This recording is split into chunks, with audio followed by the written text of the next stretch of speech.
our Oversight Committee. The Oversight Committee for the Green Workplace Challenge provides guidance in the development of the challenge itself, but they also help in the cases where we have an action submission that may not be entirely clear as to how many points to award it or something like that. That typically happens when we have innovative actions, which we've had a tremendous number of those this year. So they have helped us tremendously throughout the program and in development and in action submissions. I also want to thank our presenting sponsor, Constellation Energy, and our media sponsors, 90.5 WESA and the Pittsburgh Business Times, as well as WYEP 91.3. They help us spread the word, and without them, we wouldn't be as successful as we are today. And without further ado, I'm going to go ahead and introduce Julia. She's our speaker from ALCOSAN, and she'll be talking to you about stormwater infrastructure through ALCOSAN. So, Julia, thank you. Go ahead and switch to the presentation. Thank you. So first of all, welcome to ALCOSAN. It's really exciting to see everybody here. I have been with ALCOSAN for about a year now, and I work primarily on our GROW program, so that's what I'm going to talk to you about today. Priorities, let's go Pens. All right. So, as all of you are aware, Allegheny County has been working on source control initiatives for a long time now, and there's multiple reasons why this is a priority for us, including some consent decree requirements, regulatory initiatives, and then as well as, you know, the Three Rivers are a trademark. They are Pittsburgh, and Pittsburgh deserves and needs clean water. So ALCOSAN has been investing in our region for a long time.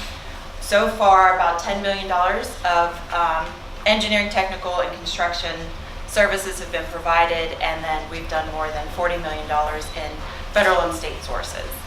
But our customer municipalities have been working on this problem as well. They know their system, they understand where the sources of illicit inflows are, and they've been addressing those problems. So depending on the characteristics of their system, they may be looking at direct stream inflow removal, green stormwater infrastructure, or I&I reductions.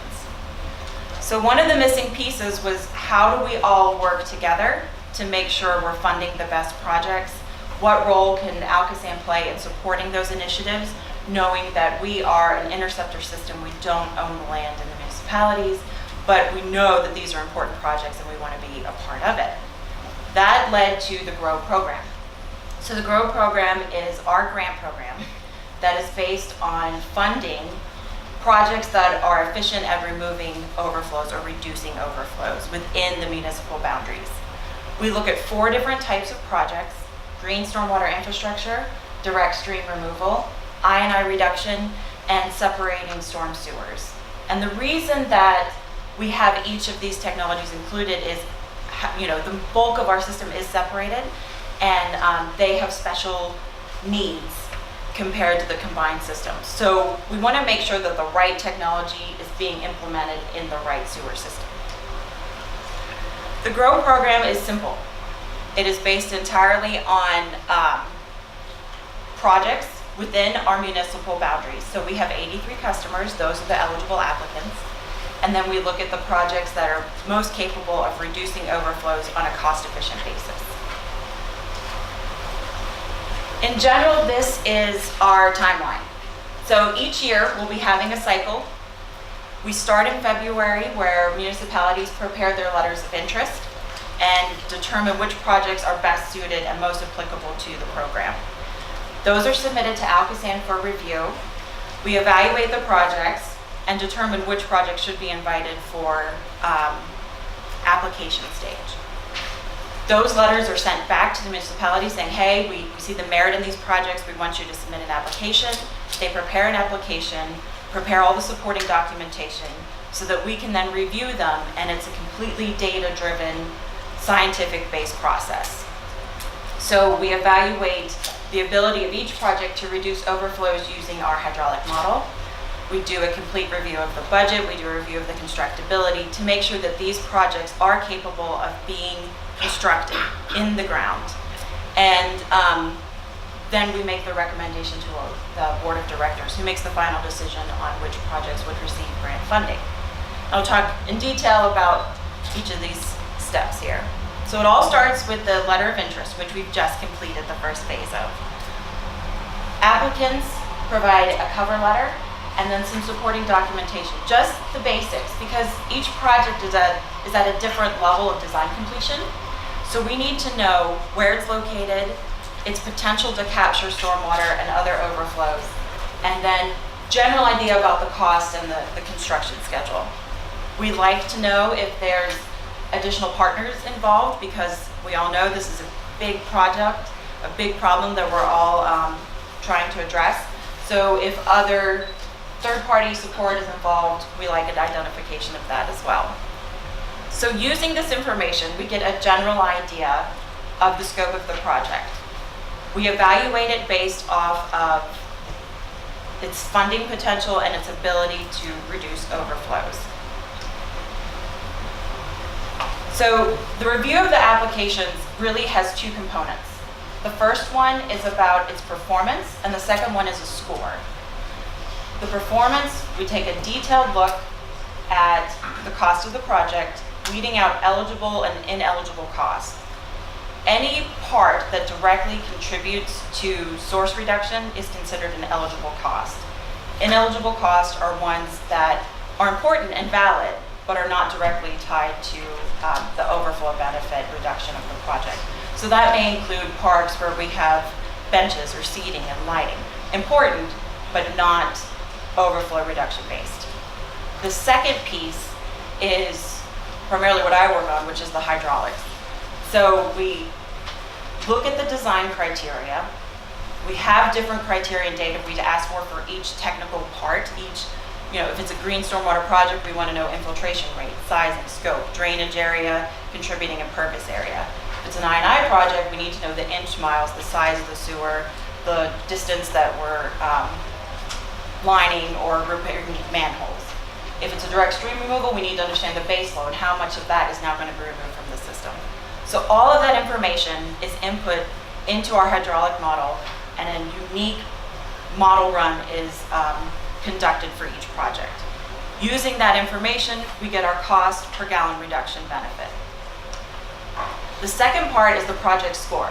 So this is a holistic program, and we want to acknowledge when we have triple bottom line benefits, where it's the constructability, what's the impact on the community, the timeline for the project, all of that goes into the project score. And that score is used to help us rank the projects. So projects that have a higher score would be listed above ones that maybe could think about incorporating other things to get that score bumped up and make sure they're addressing the community needs. The funding match is completely a function of the dollars per overflow gallon removed. We have a scale where we'll fund anywhere from 25 to 85% of the project. The more efficient you are at reducing overflow, the higher your match will be. So beginning at 40 cents per gallon, which is comparable to our wet weather plan, you would receive a full match. The further you move away from that 40 cents per gallon, the lesser the ALCOSAN match is. So our first cycle just finished. We had 32 projects that received grant funding and nine of the projects received the maximum match. They did not all receive a maximum 100 million, which was our cap, or I'm sorry, 1 million, which was our cap. Woo. But that's only because they weren't that expensive. The total project cost, I know, right? Do not quote me on that. 1 million, we had one project that received the $1 million match. And then after the review, we had 13 projects that were not recommended for funding. And that was basically because they were either outside of the curve, where they were too expensive per gallon removed, or they were not capable of reducing overflows. So I just want to show a couple of examples of projects that were awarded in cycle one. The first is in Homestead. This is a GSI project. At Barrett Elementary School, they've designed some stormwater management features to incorporate into an outdoor classroom and green space for the students. The as well as some additional parking for the teachers. I think there's multiple parties involved in this project, including the school district and I think Pittsburgh Parks Conservancy. There's a lot of people interested in this project. This is a sewer separation project in Green Tree. By adding about 400 linear feet of storm sewer, they were able to essentially separate multiple communities from PWSA system. This is an example of an I&I project where we look at the total amount of sewers within the tributary drainage area and then highlight the portions that are going to be lined or rehabbed, replaced, and that's the information that goes into our model. And this is an example of a stream removal project that's part of a larger scope in Panther Hollow. So right now the lake was tipping into our combined system by using a very efficient optimization control. They will now adjust the level of the lake pre-storm and allow more storage right there at the lake. So it was very effective at reducing overflows in that point of connection. We're completing the cycle 2 LOI phase. We received 46 from 30 eligible applicants, or 30 participants. 29 were eligible, 1 was outside of our service area, so that project cannot be considered for grant funding. The breakdown was 24 green infrastructure, 14 I&I, 6 sewer separation, and then 2 direct stream removals. So we have a pretty good base spread across the service area, as well as a mix of technologies that will be considered under cycle 2. So with that, if you have any questions, I'd love to answer them.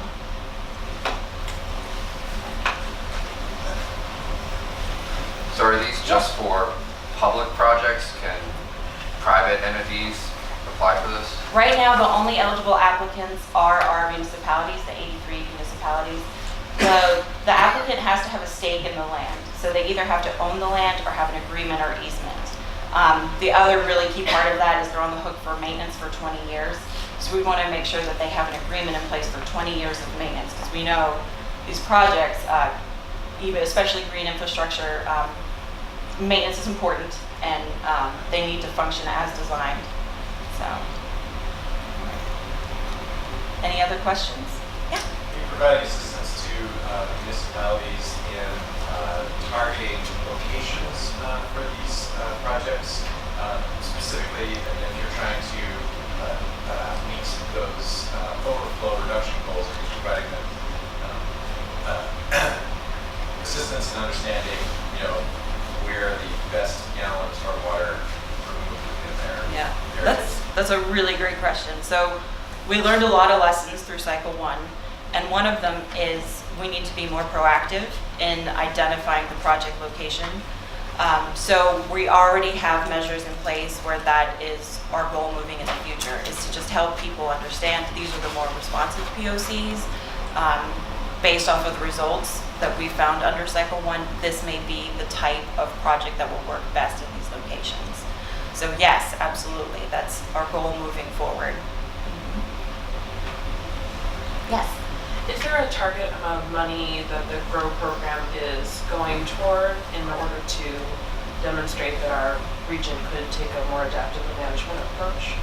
Well, I think that the GROW program has shown that adaptive management is important. We're going to need a mix of technologies to accomplish this problem and opportunity, right? There has not been a final amount set on the GROW program.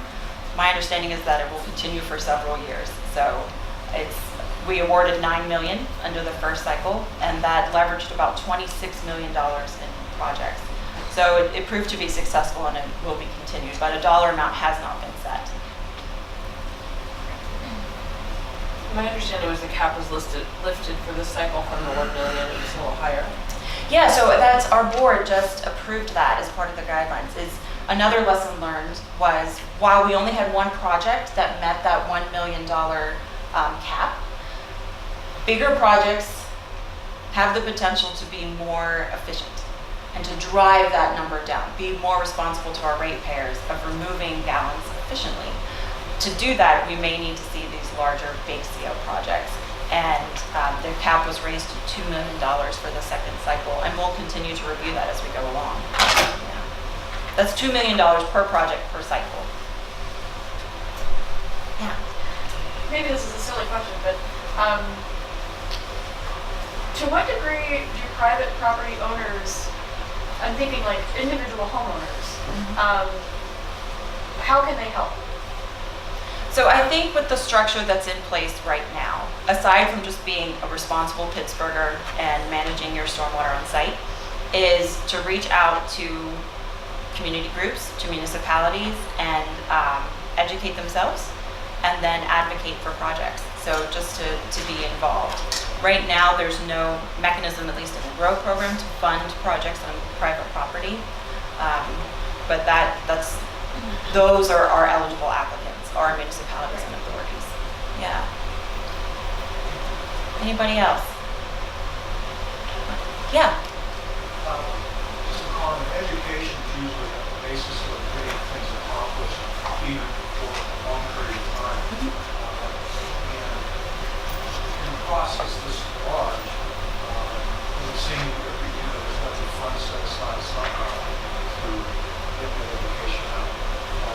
Does ALCOSAN feel sort of a responsibility to work with municipalities that assist in that process? So under the GROW program, I guess there's a couple of ways that we're addressing that as ALCOSAN. But under the GROW program, you do get additional points for your score for having a public education component. And once these projects, if you're awarded a project, you accept the terms of the agreement and receive funds, then there'll be signage at the site to let people know what is the project, what's the goal of the project, how does it function. We also have our scholastic outreach department that does a lot with school-age children to educate people about these issues in general. So yes, absolutely, public education is a big part of it. Yeah. Sorry if you already answered. What's the source of the GROW funds at ALCOSAN? So the source of the GROW funds, and feel free to jump in back to other ALCOSAN people, is ratepayer money. So that money has been set aside and is now, that's why the only eligible applicants are our municipalities, are our customers. And my understanding is that that's the money, that pot of money has been set aside and it will be used by the GROW program. Do you know if the pot of monies will proportionally increase as the rates of the customers increase? I do not. Yeah. Any other questions?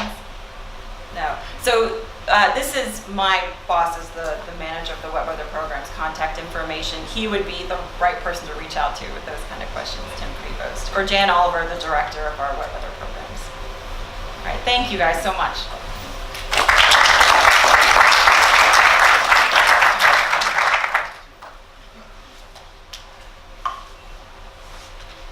So I wanted to say thank you to Julia. And I don't know if this is interesting to you guys, but it was interesting to me. One of the things that I was learning as I did some research around stormwater management and communities that are impacted, I found that there are about 772 municipalities across the country that have a similar system to the system that we have, which is called a combined sewer system. And for those of you who may not know, a combined system combines stormwater and regular, basically sewer water into the same system. And sometimes those systems overflow. So I realized I probably should have set that framework at the beginning. Again, just in case some of you don't know. So that's why we're talking about stormwater and helping to mitigate that flow into our current system. So anyway, with that, I want to bring up our next presenter. Jennifer Kennedy is the managing director at Pittsburgh United and campaign director of the Clean Rivers campaign. Thank you, Jennifer.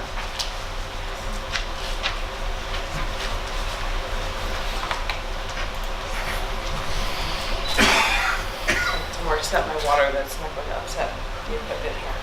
Good morning. Good morning. Good morning. Thank you for the invitation to speak with you all today. My presentation's going? Great. I'm with Pittsburgh United, which is a coalition of environmental, labor, faith, and community groups that do campaigns around economic and social justice, and part of that is environmental justice work. And so I wanted to talk a little bit about the campaign and about some of the things that the campaign has fought for over the last 5 or 6 years. Is anyone here familiar with the Clean Rivers campaign? Some folks, yes, we've talked with you. All you folks at ALCOSAN, I see you raising your hands, thank you. Autumn can say a little bit about this, but we were looking at, and also Julia, we were looking at this problem that our region is facing. Almost every time it rains, sewage and other contaminants flow into our rivers, and we have to stop that. Not only because it's important for our communities, as Julia alluded, but because it's against the law. So our communities had to take this on, and as we were thinking in our campaign office, we're talking about, well, how much is this going to cost? Well, it's the largest ever public works investment that we're going to make in Allegheny County. So, multi-billion-dollar project. And how many of you feel like you're experts on the sewer system? A few hands, a few hands. How many of you feel like you're experts at what your community needs or the money that you spend? You choose wisely when you spend your money. A few? Few, okay. So we at the Clean Rivers campaign believed that people can be experts at what they need in their neighborhoods. You can look around and say, here are the problems, here are some solutions we could have. As Julia said, this is being funded by ratepayer money, and we can look around and say, we can be experts at what's needed in our communities and how our money gets spent. No one told me how to do this. Is this right? My sincere apologies. Oh, something else? Sorry, not this. This. This? I got it. Oh, okay. Great. So we formed the Clean Rivers campaign to do education work with folks to let them know that this was a huge investment that was coming and that we should take part in it as ratepayers because our money is going to be spent on it. So a group of organizations got together, they're listed up here, and we said, we should really talk to folks about this. Keep going. Uh-oh, no picture, there's a picture. So the Clean Rivers campaign started canvassing in 2011, and we had an official kickoff in 2012. Since that time, we've knocked on, I think, over 75,000 doors in our service area to just talk to people one-on-one about the sewer system. I know, very glamorous. And just what they want to see in their neighborhoods, how they want to approach this problem. And we've also worked with municipalities, we've worked municipal officials, obviously people in those neighborhoods that we've talked to at their doors, done educational presentations, held town hall meetings, have done walking tours of neighborhoods where there could be green infrastructure, neighborhoods of now where there is green infrastructure, showing people how it works, where it is, what it's doing. So we've just done a really extensive educational program over the last 5 or 6 years to let people know about this problem and some potential solutions. And as we did that, we asked people to really start to advocate for a way to address this problem. And when we began this, ALCOSAN was primarily talking about constructing tunnels under our rivers. So we said, we're looking around the country and saying, there's great technologies, innovative technologies available around the country, and many of them are green infrastructure technologies. So we began to develop a justice for ratepayers framework because we're all paying for this.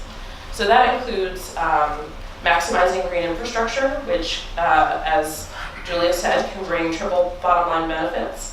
So I'll talk a little bit more about this in a minute, but that includes economic, social, and environmental benefits.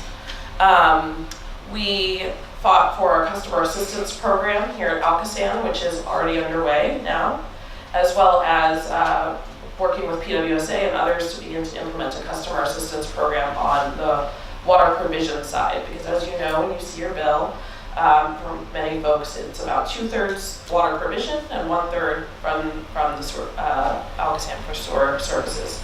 So getting a reduced rate and customer assistance on the sewer part is great, but we need to also look at the water provision part to make sure that folks in our community have access to clean water and sewer service. So those of you from municipalities or neighborhoods where there might be low-income folks or folks who would be more impacted by these huge rate increases, we want to make sure that we're protecting people and providing clean water in our neighborhoods. And then finally, the Clean Rivers campaign has also long advocated for a fair rate structure. And one of the things that that might mean in the future is having a stormwater utility or some other way for folks who contribute to the problem of sewer overflows by having impervious surface on their property. So they're contributing runoff to the sewer system.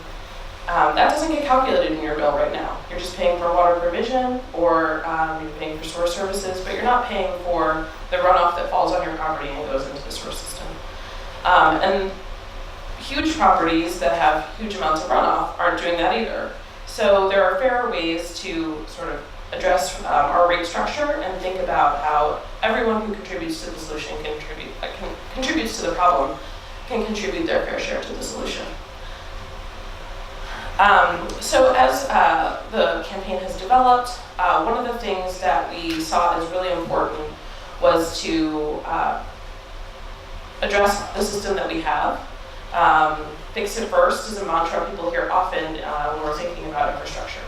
So we said, let's fix what we've got. It's really important that what we've got is working.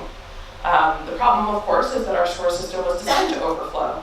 So we have to then address the issues of development, where now we have so much development that our sewer system is overflowing a lot. So we then said, I think maximizing green infrastructure is a good way to go.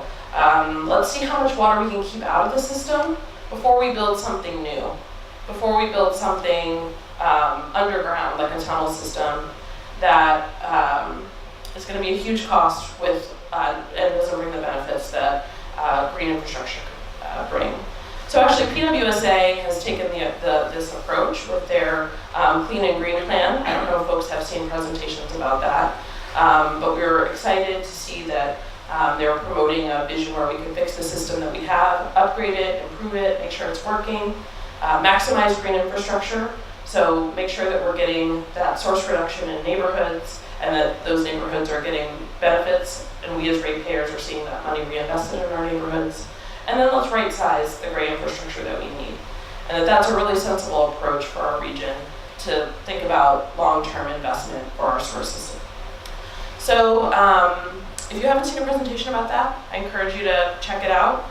I think PWSA was also thinking about dealing with a lot of different problems, not just the issue of stormwater management or overflows, but thinking about flooding, thinking about other challenges that the PWSA system particularly faces, and trying to address those challenges, because if we can do that with one investment and solve multiple problems, we're getting better bang for our buck. So, thanks. This is just our priority watersheds. Again, I'm not going to go into the plan, but highly recommend checking it out. One of the things the campaign would like to see is this approach spread to a regional level so that we can think about our system holistically.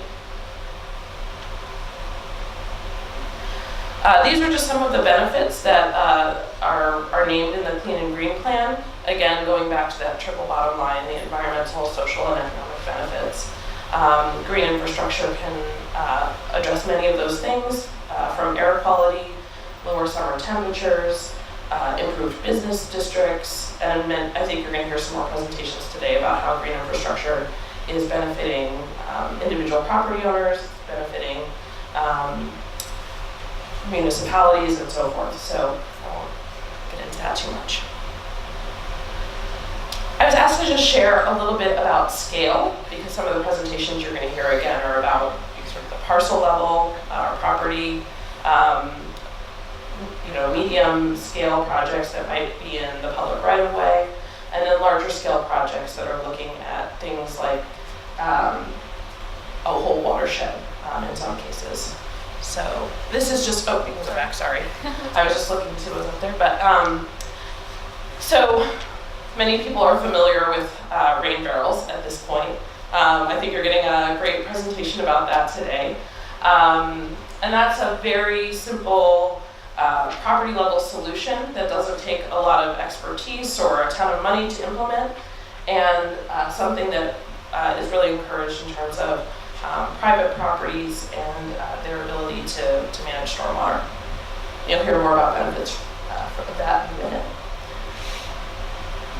This is an early green infrastructure project, the Frick Park Biddle Building Rain Garden. Again, just a simple public property rain garden, not a huge investment, but definitely beautifies that entrance to the park and captures stormwater from the Braddock Avenue.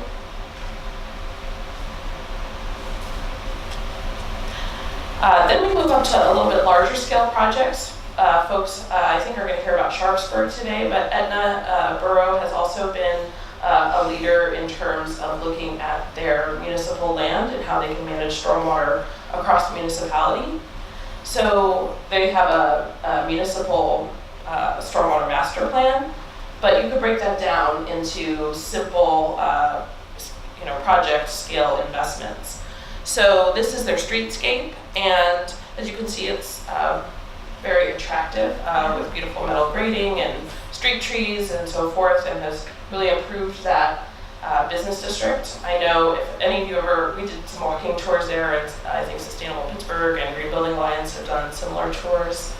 But it was a really complicated project just because that right of way, there's the county had to be involved, the state had to be involved because it's a state route, and of course the municipality. So they were able to do that, a little bit more complicated level of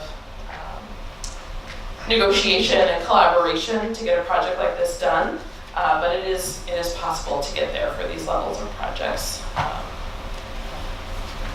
This is a bioswale in Millvale. It's quite long and beautiful. Many of the projects restore natural ecology to areas, and you can see this is a deer on your right, nestling inside the bioswale in the tall grass. This is the David Lawrence Convention Center green roof. Folks may have seen it if you've been down at the convention center. It was again another early project just displaying how this can be done. Obviously the convention center also has a lot of other green elements to it, and LEED certification and so forth. Back to Etna again, this is just a rain garden, another part of the project. It's got rain barrels and a rain garden that are taking water from this municipal building and from the playground around it. And then, as I mentioned, we can get up to the watershed level, where the Parks Conservancy, along with others, are really addressing, with PWSA and ALCOSAN, are beginning to address more holistic watershed level projects. And the 4 Mile Run watershed level, watershed, people might be familiar with the neighborhood itself, 4 Mile Run. It's seen a lot of flooding. Cars washed away, basements destroyed, appliances destroyed over and over. And one of the places we canvassed early on in the campaign was that neighborhood in the Run at the bottom there by Panther Hollow and Hazelwood, and folks were really concerned about that. All we heard about was flooding, just fix the flooding, fix the flooding, fix the flooding. And so as PWSA and the Parks Conservancy began to think about how to manage hydrology throughout the park and use the park as an asset, it was really clear that in order to really partner with the community and get the blessing of the community, flooding had to be solved, and green infrastructure was going to be the most effective way to do that, to keep that water out of the neighborhood from flowing down from Squirrel Hill and from Oakland that were channeling down to the bottom of the hollow and flooding those homes. So again, I don't want to get too into the, there's a few more, I think, pictures of it, but this project overall really takes into account the hydrology of the whole watershed, looks at a bunch of projects and puts them together which individually might be simple projects, but together lead to a pretty advanced system of stormwater management that not only reduces flooding, but also can restore the natural ecology of the park, create connectivity between the park and other areas, such as the riverfront, and it's an exciting project. One of the ways it's been described is regenerative infrastructure. So as a project that actually creates benefits and begins to pay for itself through the water it captures and the damage it prevents in the future. So those are just some different ways to think about, that's the whole Junction Hollow 4 Mile Run project.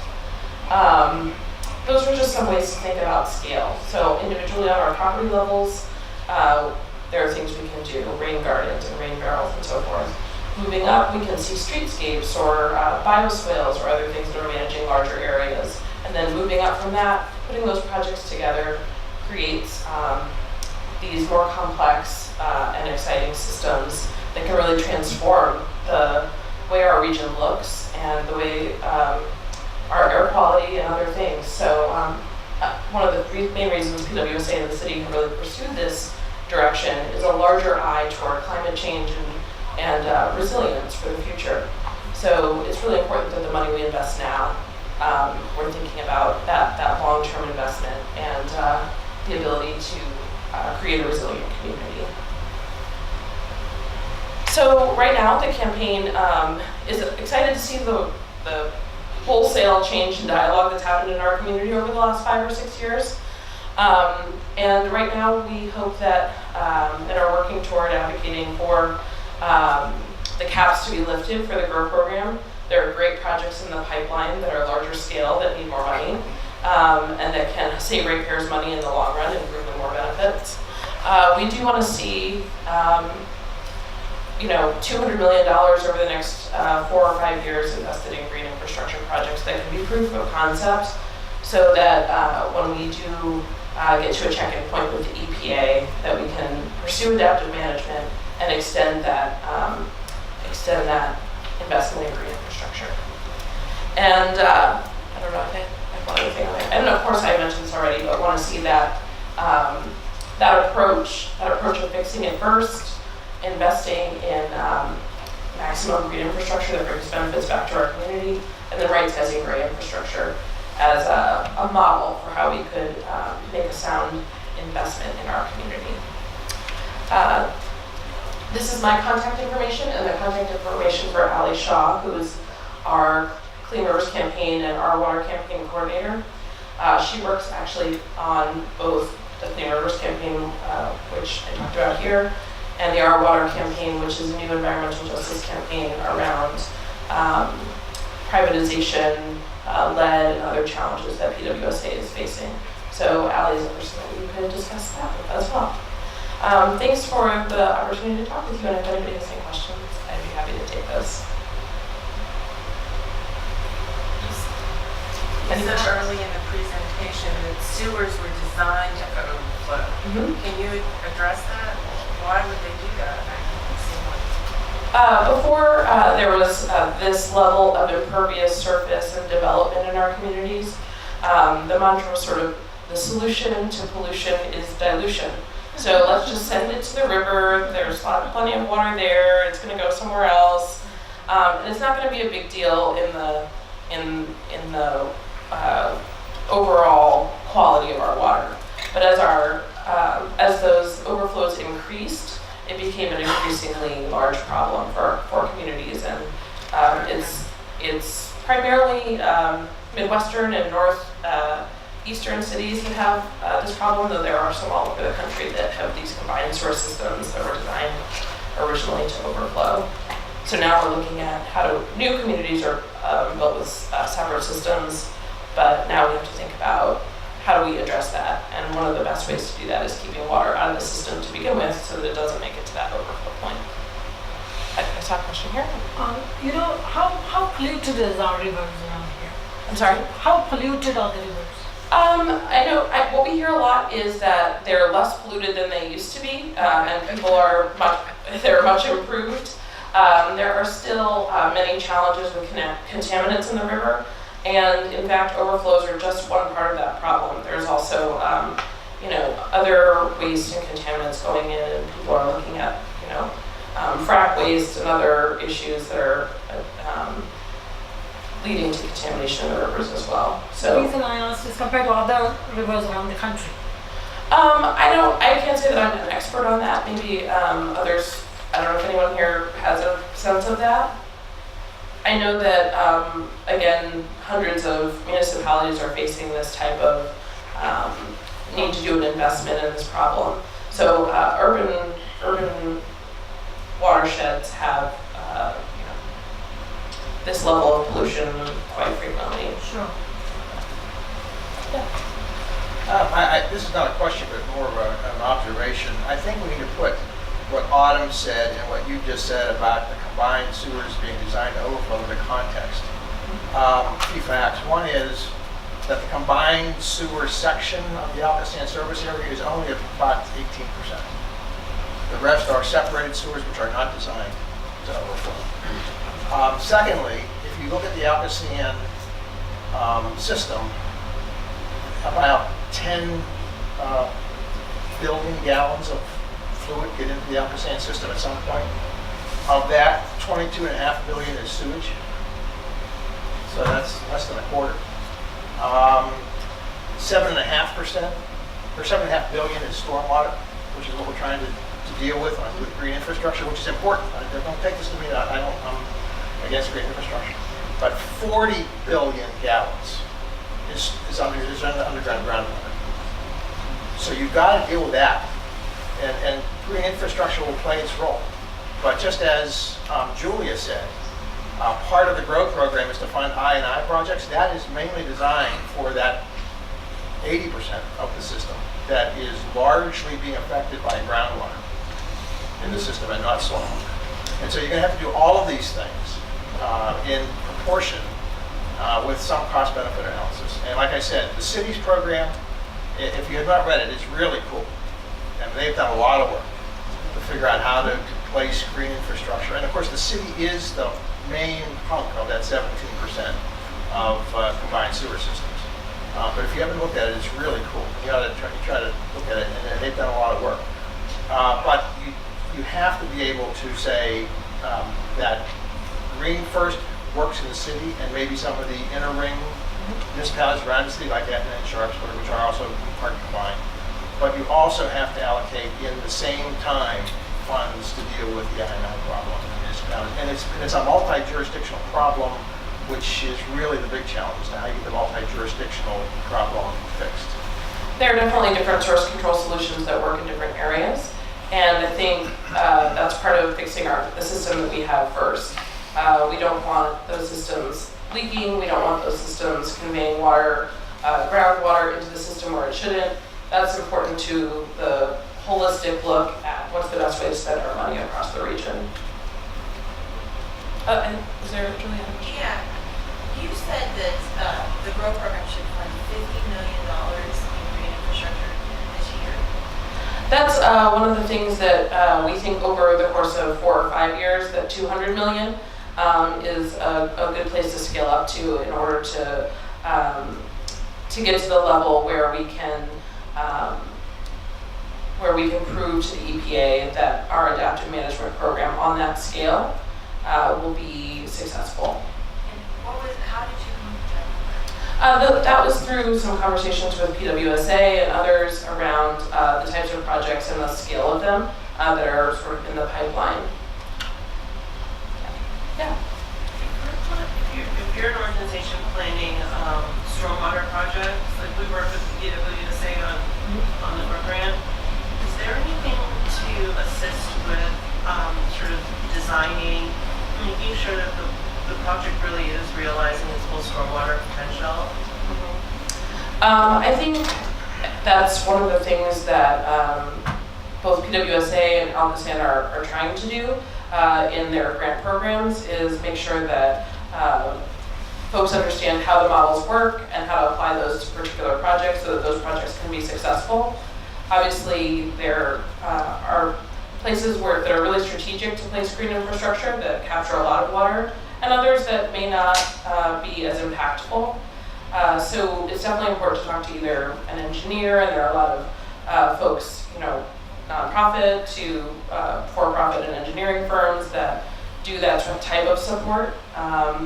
Penn State Center is a place that people often seek some assistance who might have a little bit lower budget. I don't know if other folks have recommendations of places they've used or that might be, we don't do that specifically, but it is important to make sure that, especially if you're seeking funds for a medium or larger scale project, that it's going to be an effective and impactful project. Any other questions? Thanks so much for having me, and I apologize if I have to run, but happy to field future questions via email. If anyone has any.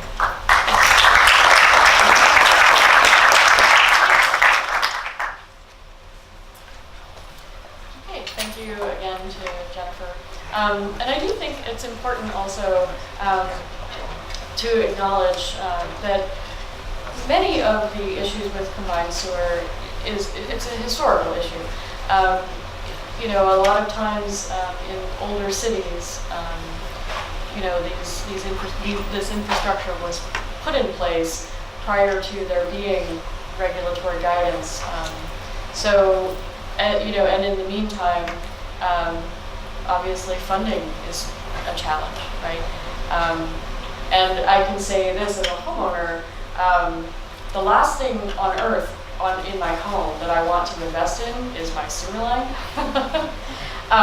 Because it's not something that anybody thinks about, it's not something anybody sees, and you kind of take that into a macro level, and I think all across the country it's one of the issues that it is literally an unseen problem, and obviously that's where education comes in. So again, thank you for Jenny, and we will move into our next presentation. Bill Rossi, I'm going to introduce him. He is the borough manager at the borough of Sharpsburg, and he's going to talk today about a couple of projects, one of them primarily being the Ravine Street project. So Bill? Hey everyone, thank you for having me here. I have two projects to talk about today, but going back to, are our rivers cleaner than they used to be? 50 years ago plus, I fished along the Allegheny River. I grew up there along the river, and all I would catch was catfish and carp.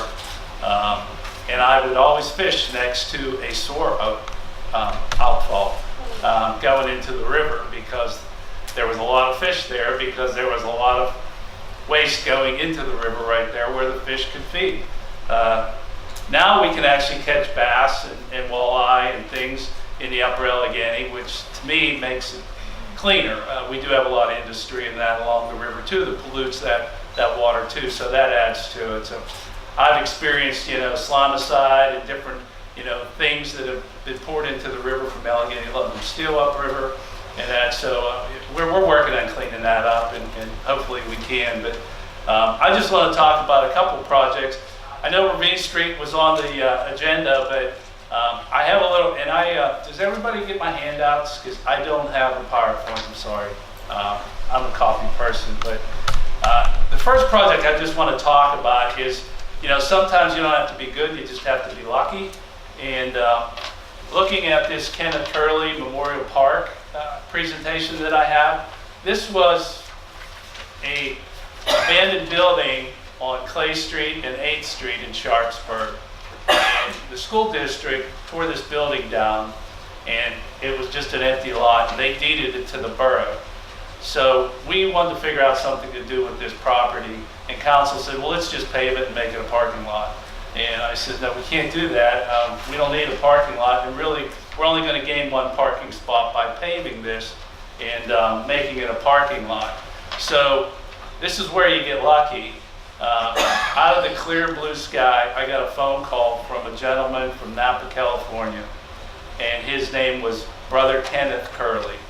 And Brother Kenneth Curley is the son of Kenneth Curley Memorial Park. And Kenneth Curley, his father, was a World War II veteran and a prisoner of war for 3 years by the Japanese. And his father grew up in Sharpsburg, and Brother Kenneth inherited money from his father.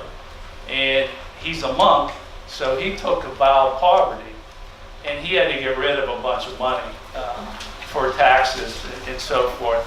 So he calls me up and he says, I want to do something in Sharpsburg to commemorate my father and remember him. So I sent him a picture of this lot, and I said, we're talking about doing something there that would be for the community and improve it. So as you go through the pictures, you can see that we met with the Penn State Landscape Department.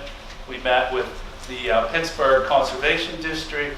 We brought in children to vision what they would like to see here. We got everything from a Ferris wheel to a water slide to all kind of things on this lot, but we involved the community too. So we came up with something. We wanted to put something educational there to talk about green infrastructure and stormwater management.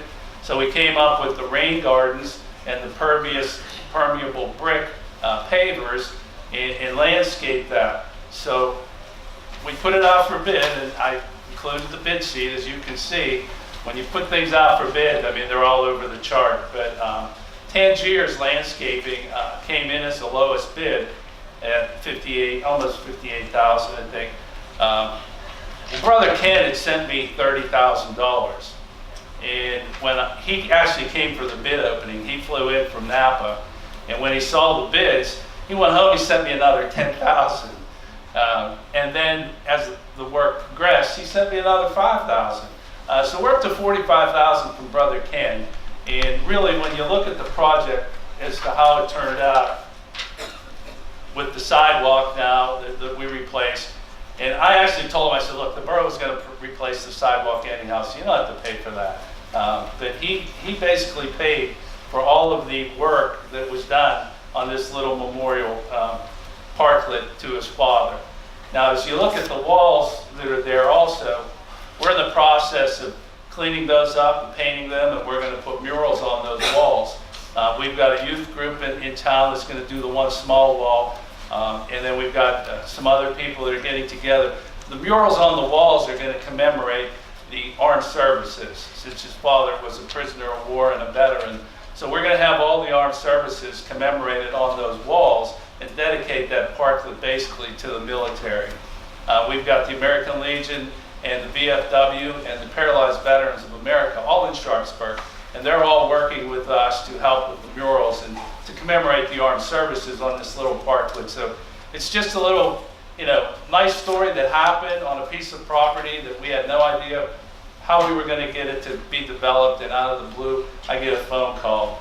And as you can see, that we have little kiosks that are set up that explain what a rain garden is and what the purpose of the permeable brick is too. So it's an education site that we use, and we try to get everybody to understand that, we all have to do our part here. So I look at all this infrastructure that we build, and we cover up more and more of this earth, and we can't understand why we have flooding. And we built these huge malls and these huge parking lots, and we just cover up the earth, and we can't understand. So that's my little story about the parklet. Moving on to Ravine Street. Now, I became the borough manager about 2 years ago in Sharpsburg, and immediately I heard about Ravine Street, and I came down and met with ALCOSAN and with Jan and different people here and Tim, and said, hey, what's up with this Ravine Street project? I don't know anything about it. Well, as you can see, this started in 2006. They started to talk about this and try to figure out how they were going to do this stormwater separation. And if you look at the executive summary, Sharpsburg is the only community that got the maximum amount of that GROW grant. We got the $1 million. Our project's around $3.5 million is what it's estimated at. And that's PennDOT's estimate, because we're working with PennDOT, we're working with ALCOSAN, We're also working with Shaler Township and O'Hara Township, because both Shaler and O'Hara, they dump into this ravine street. And this project can potentially remove 46 million gallons of water out of this system, and divert this storm water out of the system right now. So if you look at the sheets here and where we're at, it says we're about $1 million short. Well, just recently, Sharpsburg, we just got another $300,000 grant through the Greenways project. So we're down to about $700,000 estimated, and we did apply for the second round of the GROW program through ALCOSAN. I think we asked for about $900,000 this time, so that we can cap that project and actually get it started here, hopefully by the end of the year or the first of next year. We've had a lot of cooperation over the last year with this project between our state representatives, our elected officials, ALCOSAN. PennDOT is part of this project because PennDOT in Route 28 also dumps into this system.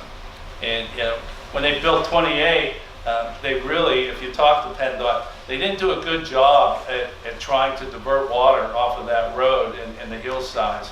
They just built the road, and now we're all dealing with it.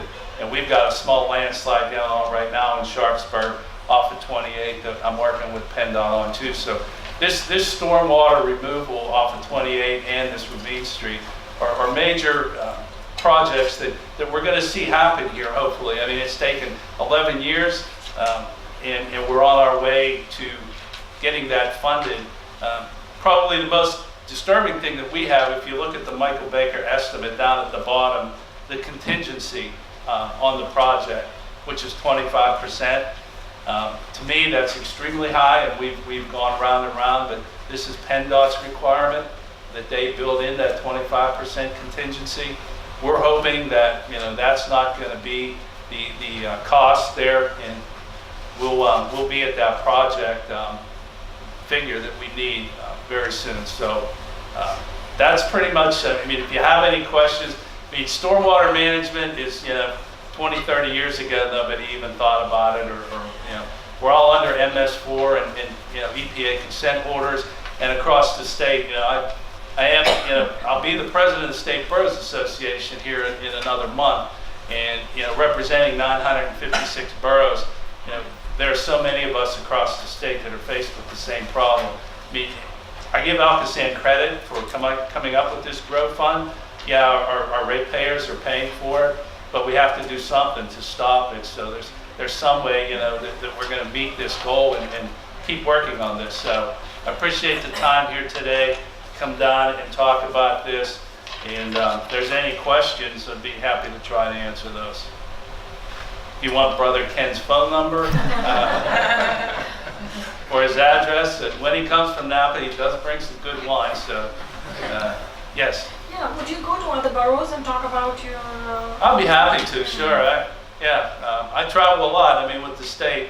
I was just, and maybe on a little bright note too that I can pass on. I was just in Washington, D.C. a few weeks ago talking with our Pennsylvania's congressmen and senators. And I actually met with them face to face to discuss some of the issues that we have in Pennsylvania, with the new budget that's proposed by our president, and the possible CDBG cuts that they're looking at, which are critical to our towns, but also our infrastructure, and he has this plan of $1 trillion infrastructure project, and there is light at the end of that tunnel as far as how they're going to fund that, because our congressmen and our senators, both sides of the party, are actually working together to come up with the repatriatizing bill, that all this offshore money that we have from Microsoft, Amazon, and so forth, that money that's sitting offshore, it's a 35% fee, penalty interest to bring that money back to the United States. And these big businesses and companies don't want to pay that 35%. So what they're looking at is an incentive to try to encourage them to reinvest back into the United States. And that incentive is to lower that 35% tax fee to 25 or lower. depending on the amount of years that they're willing to reinvest this money. And if they would reinvest the money, say for 10 years, they're willing to offer them 2% as a tax to bring that money back. So those are encouraging things that I got out of Washington, that they're actually working on and thinking about us. They realize we have an infrastructure problem. You know, our sewers, our water systems, our roads, our airports and things, that $1 trillion, you know, is a start. And that's how they're looking to fund this and try to make this work. So, you know, I do travel a lot. I'm in Harrisburg a lot, meeting with the governor and our representatives there too, just to make them aware, not only just the Pittsburgh region, but I represent the whole state. And we have to, you know, make them aware of what we're faced with here. Sometimes when they get into their other houses there, they forget what we're faced with here. So, yes. With the Ravine project, the Ravine Street project, at any point in the alternatives that you were looking at, did you look at the opportunity either as part of this project or in the future to daylight portions of surface stormwater advance as part of the Green Street retrofit? I'm sure they did. Like I said, they've been planning this, and maybe someone from ALCOSAN. Tim Prevost has worked a lot with this too. And like I said, Michael Baker Group and PennDOT.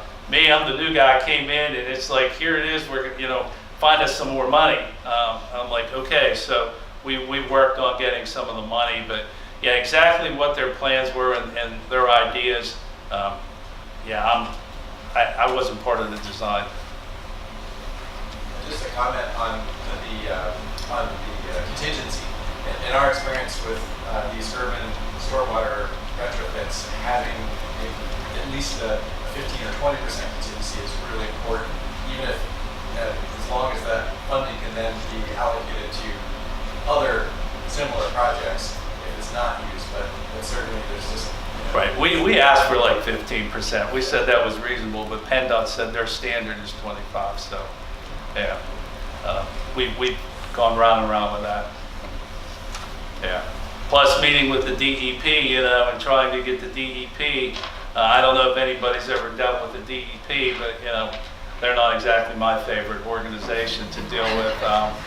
Yeah, so, I mean, I hate to say that, but I dealt with them on a flood control project, and they were more concerned about darter chubs in the creek than they were about the residents who lived along the creek, who lost everything or had the potential to lose everything. I don't know if you know what a darter chub is, but look it up. I mean, it's a little microorganism thing that floats in the creek that, you know, I don't think the trout even eat. So to me, that was just ridiculous, worrying about, you know, these little, they'll come back, you know. They didn't want us to dredge the creek. Yeah. Okay, well, thanks. Have a great day. Certainly, I am very excited to see whether our federal government will indeed fund some infrastructure programs, because we certainly need them all across the country and certainly here. So next I want to introduce Kanat Iyer. She's going to talk a little bit about a rain barrel project that she did at her place of business. But also I think she just wants to share her passion about the Green Workplace Challenge and all things green. Kanak, thank you.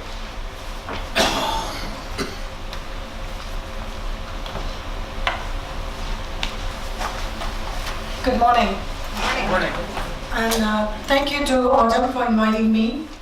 You know, my association with Sustainable Pittsburgh goes a very long way. I knew Matt Mahalik, he's not here today, but you know, I was working with corporate finance and I saw them waste so much paper there. I said, we need to do something about it. So I said, okay, at that time he was working at CMU. I said, let's do an academic corporate project, and that's how I got involved with Sustainable Pittsburgh. Then I served on the Collier Township Board, and we did a project with them on, establishing a compost there for the township. I don't know how that's doing, but I'm not there in Collier anymore. I am a small business owner. Here's the thing.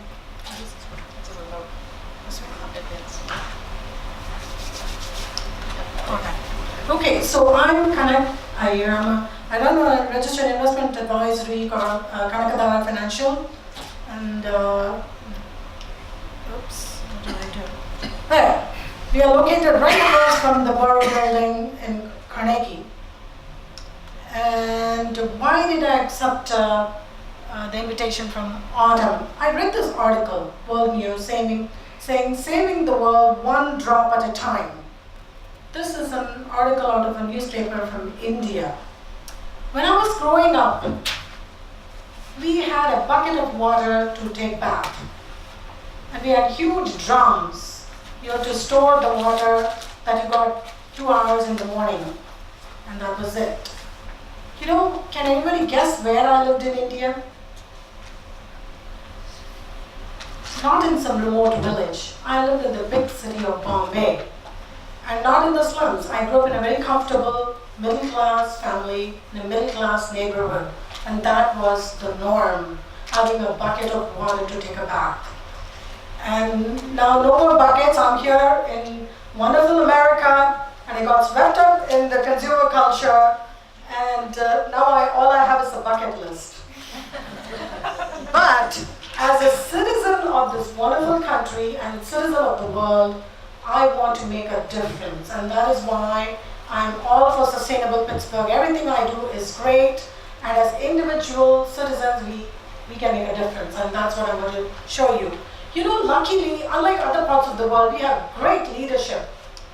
Our governor, he wants to preserve Pennsylvania for future generations. And so that's in Harrisburg. And our beautiful city of Pittsburgh with its waterways.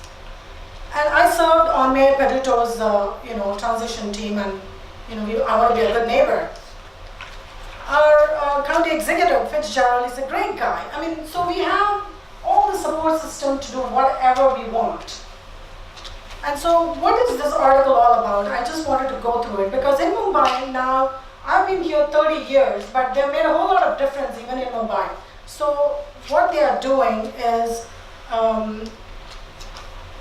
saving water at home. So this is a tea company advertisement that showed how you can save water. And I want to focus on this advertisement. It says, let me read it out to you and translate it. It means alarm bajne se pehle jago re. This is a tea commercial, so wake up in the morning, right? Do something before the alarm bell rings. That's what it says. How very thoughtful, isn't it, for the water preservation project? So this is what they've been doing. So this professional company is harvesting rainwater over there. Somebody was talking about the underground barrels. I think that's what they're doing there in Mumbai. And see there, we can go over it later if you want about this. I just wanted to show you. This is called Ulta Chata, means inverted umbrella. So they are doing all the systems in different parks to collect rainwater there. So this is the company that is doing. So let's be clear, there is no alternative to water. We have to preserve every drop. And this is a project we work with the county.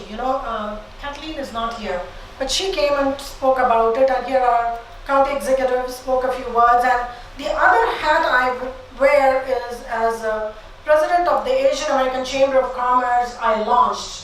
There's a reason I asked the Clean River person, how polluted and what are they doing? Because we can export this technology to other parts of the world, including Indian rivers, which are terribly polluted.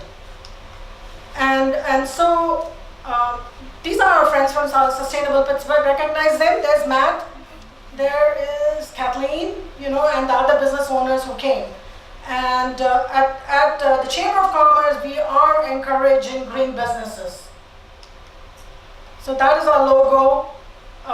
Powering the future, because pretty soon the United States, India, and China are going to be the superpowers. So we want to power the future.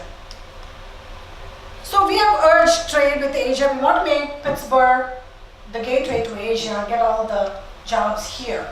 That is our goal.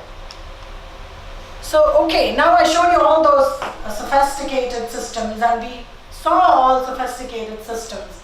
Mine is a very simple system. You see that the downspout is coming in my property, and I just linked it to garbage cans. See, it's proof that it's working because I just took the top off and it's full with the rains. And I have 3 of those on either side. So every time it rains, I get 200 gallons of water. So this is saving for the rainy day from rainwater. So I did a financial analysis. Being a registered investment advisor, I have to do something, right? So this is what it is. I saved $100 a month. So say somebody is starting their job at 22 years and they're going to save $100 a month. And by the time they retire, they will have $187,000 with just saving from rainwater. They don't have to do anything. Just install those rain barrels, and then when you retire, you will have close to $200,000. That's not bad. Okay, so we are doing well, doing good. That's what is the message. And so here is the rate of return. My original investment was $80. 3 garbage cans I got from Home Depot, those connectors, and me, who has no idea how a drill works, and I did it. If I can do it, anybody can do it. So my original investment was $80, and when the investment is sold, it will be $187. So the rate of return is 17.7%. That's good returns, folks. I can tell you that. Anybody can tell. So look at the S&P returns. S&P return only 10%, and adjusted for inflation, it's only 7%. So aren't we doing well? I think I'm doing well. So fruits of my labor. There's an added advantage to this. This is from my garden, my peaches. And it keeps giving. Look at my raspberries. I never buy any moldy raspberries from the supermarkets anymore. Just go and get these. And more green. There's more green, and this is what happens from the rainwater. They love the rainwater, my plants. So that's the message. These are other, my Chamber of Commerce, So we want to support green businesses, one of whom is starting a project on, plates from leaves, so they are biodegradable. So we don't end up with plastic and everything. So those are things we are supporting. So I just wanted to put that. So that's our chamber and other biotechnology ventures. Well, why did I put this? In my earlier life, I was a researcher at the National Institutes of Health, and I've done a program in genetic epidemiology from Johns Hopkins. I thought, well, genes is everything. So I went there and I was doing a project on Alzheimer's disease, and through it all I realized that genes contribute only 5% to diseases. The environment does more. So we have to take care of the environment so it can take care of us. I'm telling you, that is the truth. And so, we keep hearing war is inevitable.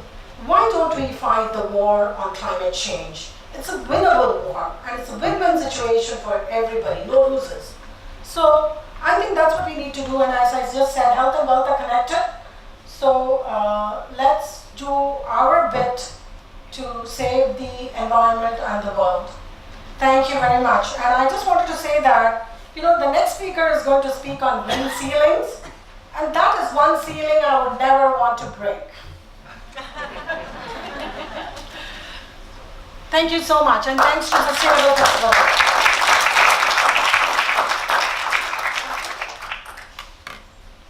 Does anybody have any questions Yes. for Kanak? Sorry. It's okay. This is very, very simple compared to all the complex ones,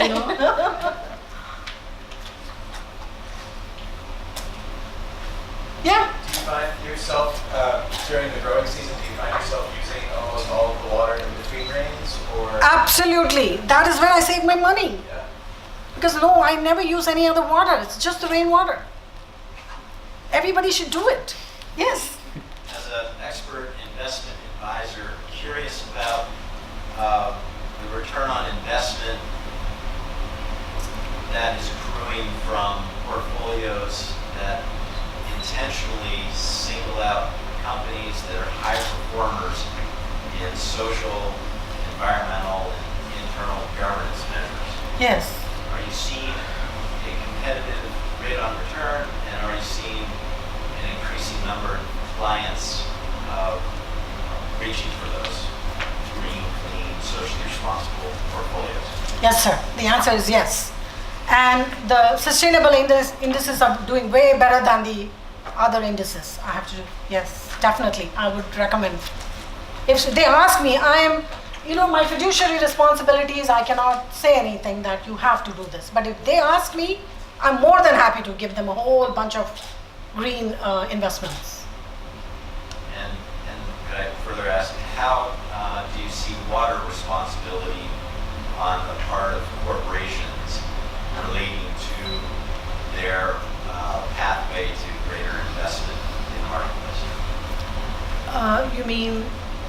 I just showed you what an individual can reap. So a huge corporation can get a lot of savings out of something they install. It's worth the investment. It will pay for itself many times over. I can do an analysis if it comes to that, but I'm sure, just from a little analysis, I got this. So we're saying that water responsibility on behalf of a corporation also ties to their bottom line. Attractiveness as an investment. Absolutely. Right. That sounds like a good GWC message. Yes. I want to say green is, green can be green. That is the message I want to send out to everybody. To the businesses. Now that governments, we don't know what they're going to do. It's up to us individuals to take on the mantle and run with it. Any other questions? Individually, if you want me to come and help you with the rain barrels, now that I'm an expert, I can come and help.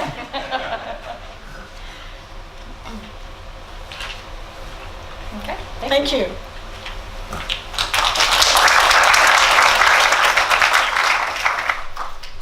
Thank you, Kanak.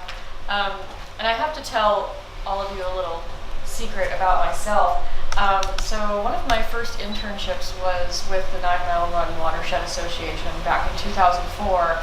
And I was responsible, at least in part, for the installation of 500 rain barrels across the watershed. And I apologize to any of you if my installation work was not so great. But once again, if 5 young interns, 20 and slightly older, can install 500 in a region, it's definitely something that you can do as a homeowner, and probably a little bit better than just saying. So anyway, I want to introduce our next speaker. Patrick is the design architect at AE Works, and he will be talking to us today about a green roof case study at Soldiers and Sailors Memorial Hall. And one of the major reasons I wanted to bring him on board is that Soldiers and Sailors is a historic building, and a lot of times we think retrofitting historic buildings can be an insurmountable challenge. And so I'm very happy to bring Patrick on board today and have him speak to that. So Patrick.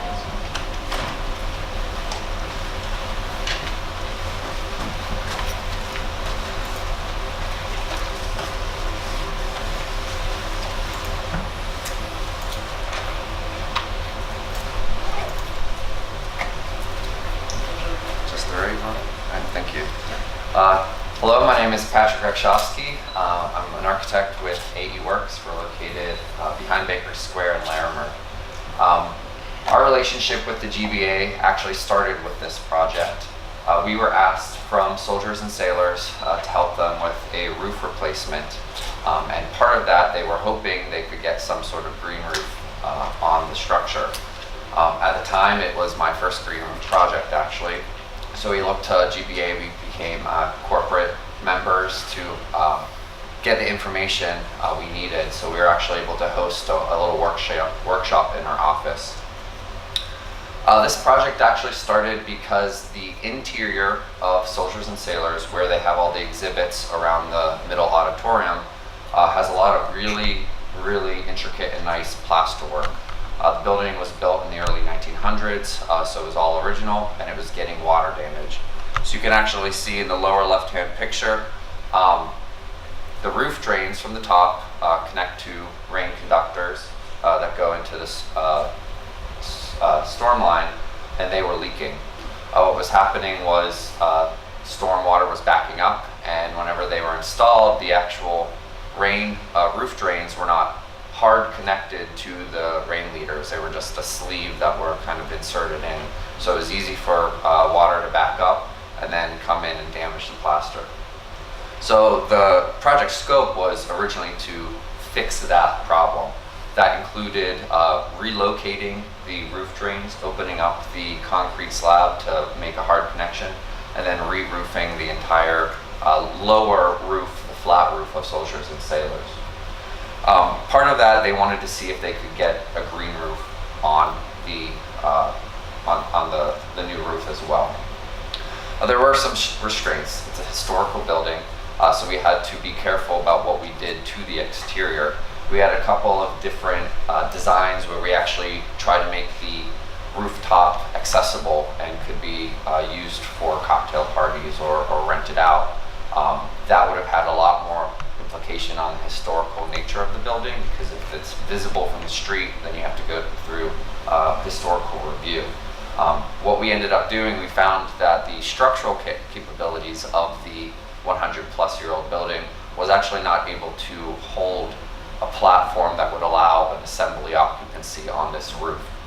So we just went with basically the most green we could get on that roof without collapsing the building. This is a floor plan showing what we were able to do. So if you're familiar with the building in Oakland, the center is an auditorium, and then on the third floor is a ballroom, and then there's sloped roof on top. We are looking at the exterior perimeter of the building, where we are putting the green roof in. We had to do some core drillings to test the structural capacity of the existing concrete slab. We found out that in certain areas we couldn't put the green roof. A green roof is actually a lot heavier than ballast, which is the rocks that sits on top of a roof to keep the material weight down. So the areas in the front that are gray, those wouldn't be able to support a green roof.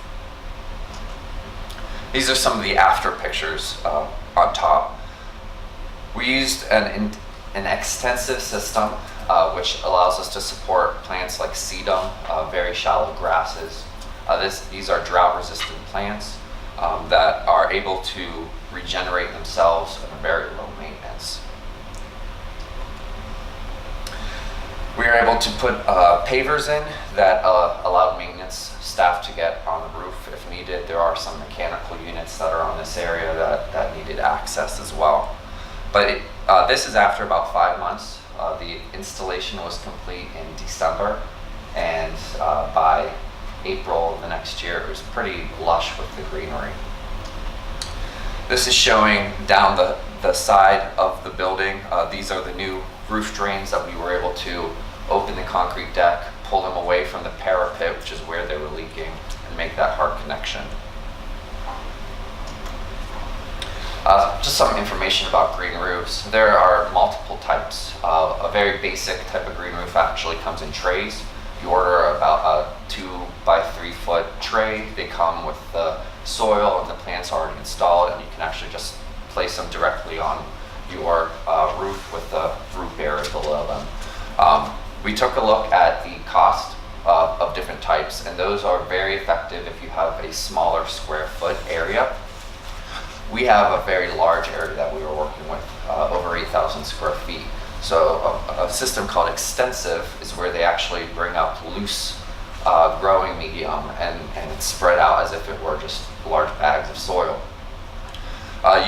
Extensive system is up to 6 inches of the dirt, and it's between 15 and 50 pounds per square foot. So depending on what your structure is capable of holding, depends on what you can have on your roof. These have limited plant selection. So we have the sedums. It's the small plants. They're actually native to the deserts, so they're actually very drought tolerant, very easy to maintain. An intensive system is anything that's above 6 inches growing medium. These can be up to 150 pounds per square foot, and they can support trees, they can support large shrubs, they can support wild grasses. So these are the ones that are you see the Soldiers and Sailors front lawn, there is a parking garage below it. That is technically a green roof because there's greenery above it. So that supports trees, that supports the lawn itself. Some benefits of green roofs.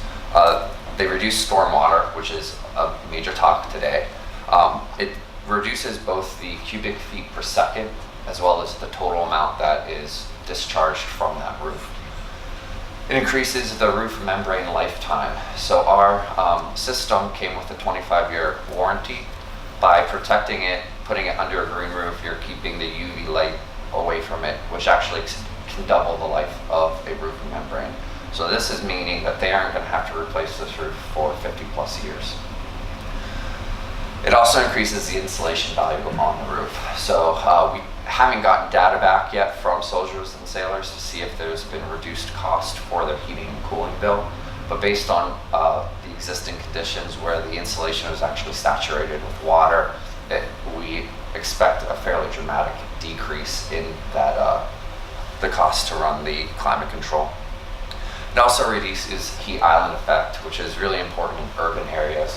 Whenever you have all the shingles and black roofing, that collects heat and absorbs heat during the day, and then at night it releases the heat. So it actually raises the air temperature in very small local places. It's the heat island effect. So white TPO, white PVC reflective roofing is great to help that, but a green roof reduces it even more dramatically. It just cools the local area. And if you're able to support bigger plants such as wildflowers or any kind of flowering shrubs, it can actually help with local ecosystems. So it can support bee populations, it can support birds as well. There are also different ways that you can maintain a green roof. A green roof at Soldiers and Sailors, they actually contract for a maintenance group to come in. At the beginning, it was about every 2 or 3 months, just while it was establishing itself. Now I believe they come semi-annually, or not semi-annually, twice a year, where they come, they weed, because they want to keep just the sedum plants there. So they'll weed any plants that might have migrated on that shouldn't be there. And then in August, they make sure they come. That's the only month in Pittsburgh that we were worried for the water consumption by the plants. So we did actually install hose bibs up in that area that if they needed to, they were able to hook up a hose and water the plants. Components of a green roof. We went with a product called Hydrotech. Hydrotech is a fluid applied roof membrane that is self-healing, and it really creates a great waterproofing layer for the roof. We also looked at PVC as well as TPO, so we did some cost analysis. This system is a little bit more expensive, but it had a longer warranty and had a higher rate of success, especially for us protecting objects and artifacts of historical nature. So we wanted to make sure we gave them the best system that we were most comfortable with. It's actually an inverted roof system. So there's the concrete slab, and on that is the waterproofing membrane. Putting that on the very bottom actually creates a bathtub effect. On top of that are different protective layers and then the insulation.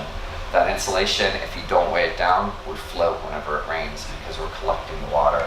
We're not sloping towards roof drains. It's actually built to allow some standing water on the roof that eventually migrates to the roof drains. Above that styrofoam of the insulation, there are a couple protective layers, and then there is almost a dimpled plastic mat, and that mat is what collects and stores water if it seeps through the growth media. The growth media on top is all inorganic, so there's no topsoil in it. It's a mix of clay, shale. It's engineered to be lightweight, but also to provide the best environment for the plants to grow in. Some other things that we did to ensure that the roof was easy to maintain and that the objects below wouldn't be damaged, we installed something called electric field vector mapping. So what they did, along the perimeter of the building, they just laid down a wire, and then around any penetrations in the roof. And then twice during construction, a crew came in and they basically took what looked like ski poles with a meter in between them. And they flood the roof with just an eighth, quarter inch of water. And they're able to go in and they send electric charge through the entire roof.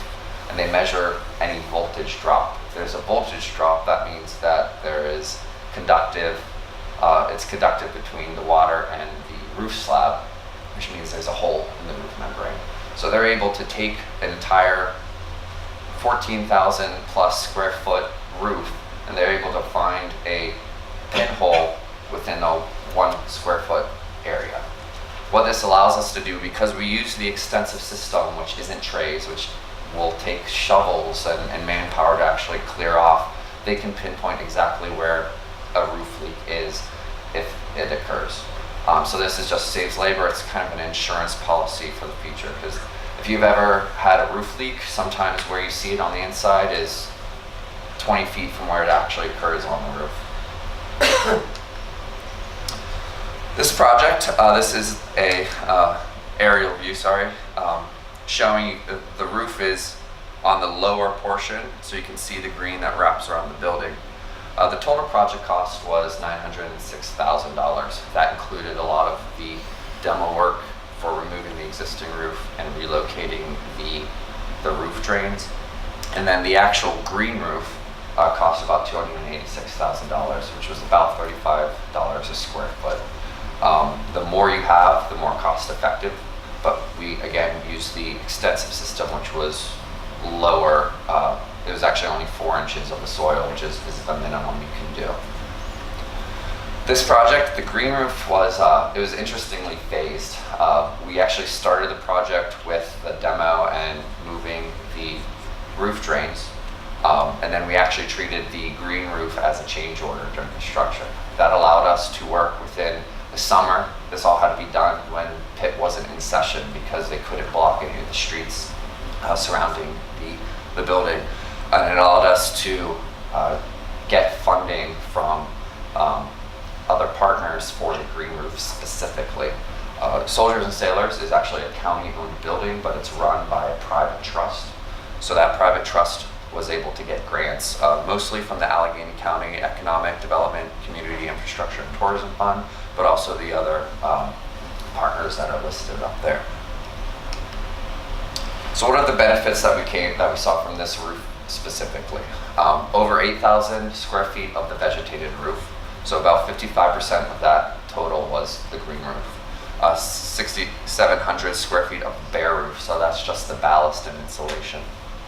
During a 2-year storm that lasts 24 hours, so just a long rainy day, we're seeing actually a 50% reduction in the cubic feet per second runoff from the building. So the water percolates through the whole assembly, gets to the roof drain, and only half as fast.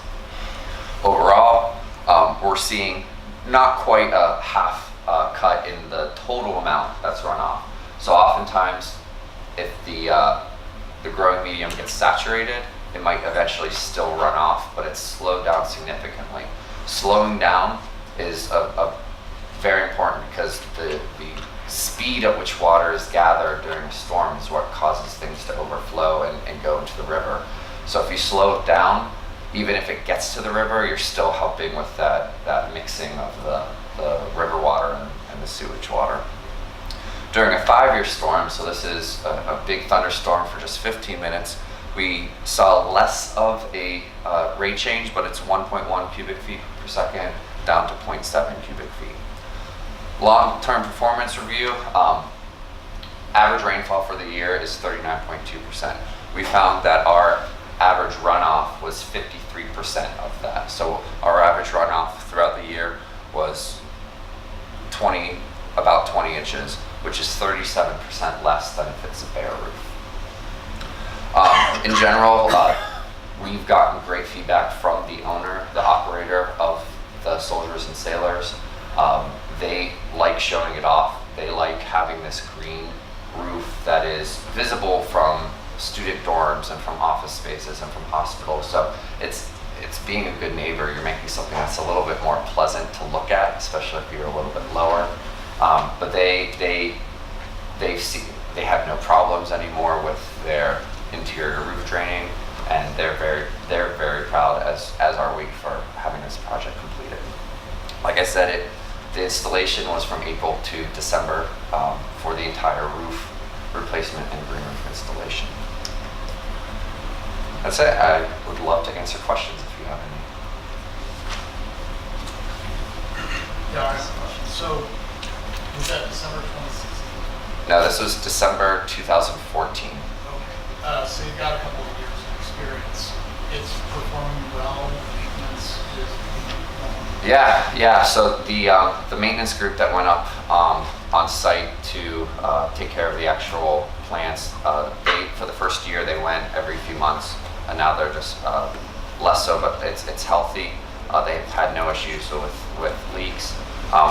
You have to be comfortable with the contractor who's installing, but because Hydrotech offers a warranty, Hydrotech brings on their own people to inspect everything to make sure that it's installed correctly. So we had fairly high confidence in the contractor, in the manufacturer, before we even pulled the trigger to initiate this. Yes. What's the annual cost of maintenance? I do not know that, actually. One interesting thing about green roofs, especially with this this type of system, you could actually have zero maintenance. So if you don't mind, or if it's in a place that's not visible, you can allow nature to take its course, and it will naturally get wildflowers, grasses in it. There are places that case studies that show it's been untouched for 10 to 15 years. Still works exactly how it should, it's just not maintained for the appearance and looks. So they chose to maintain theirs, at least at the beginning, because it's an initial investment, so they want to make sure the plants are surviving, but also because we had such low growth medium with those sedum plants, they didn't want a lot of foreign plants to get in there and start overgrowing the space. There's a lot of trees there that they were getting a lot of bird scat, which was bringing a lot of weeds into it. So it's actually a system that could be minimal maintenance costs to keep over the lifetime of the roof. But do you have any idea what they've actually spent over the last 2 years? I do not. I'd have to check in with them. I was not privy to that contract with the maintenance group. Yes. So first I see this inverted roof design where you have insulation above the membrane. Can you just explain the logic of that? Logic. So that is because the applied roofing bonds with the concrete. So you want the concrete in that level. Traditional roofing is the concrete or the roof deck. There doesn't have to be concrete. And then the insulation is actually tapered and tapers towards the roof drains. This basically accepts the fact that there's going to be water present at all times, but it's sturdy enough waterproofing that it's designed for that, and it bonds well with the concrete. So that system reduces the possibility of leaks. Yeah, it's protected. Maintenance people aren't walking on it, so if a maintenance person just happens to have a nail or something sharp on their shoe, you can put pinholes into a traditional roofing membrane if they don't stay on the pavers. So that's why it can last up to 50 years, is because it's completely protected.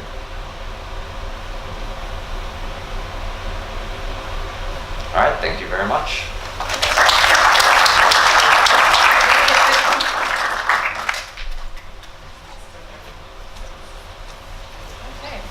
Thank you, Patrick, and thank you to all of our presenters today. That pretty much wraps it up for our presentations. So we will be hosting a tour of the ALCOSAN facility for those of you who are interested in joining the tour. And certainly, if there are any leftover items outside, you're welcome to eat some more food. I wanted to thank ALCOSAN for hosting us today. Also, thank you to the Heinz Endowments who make this program possible. And thank you to our catering company, Bistro to Go. They're always awesome. So And thank you to you all for being here today.